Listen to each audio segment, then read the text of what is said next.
it's Good Girls Revolt, clearly a feminist show about women's empowerment. And I so loved doing that. Nothing will ever be quite like that show to me.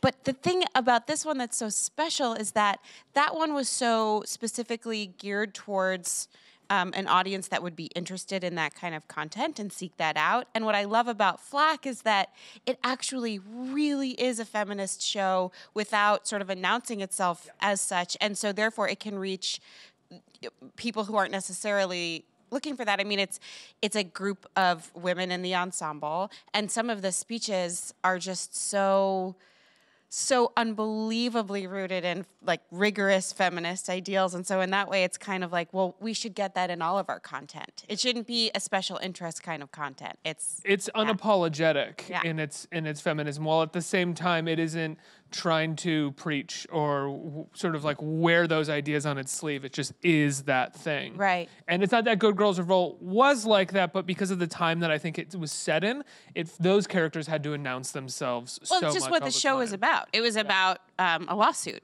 to, sue a magazine for gender discrimination. And that's just not what this is about.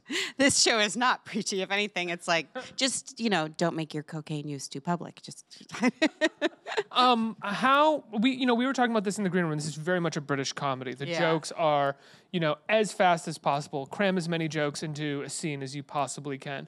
What is it like getting to do scenes like that? Oh my gosh.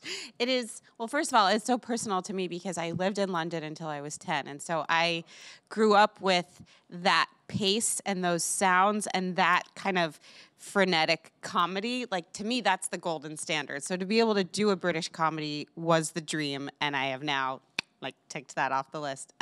Was that something that you had told your agents or whatever before this? Like, I really want to do a British comedy. If one comes up, it's so please funny. Get me out there. I don't even know if I knew to dream it because I just thought oh, well, I'm not British, so why would I get to do it? And then all of a sudden, I'm the only American on this show. I mean, Anna plays an American, but she is in fact New Zealand, Canada. Her husband is British. She can do anything.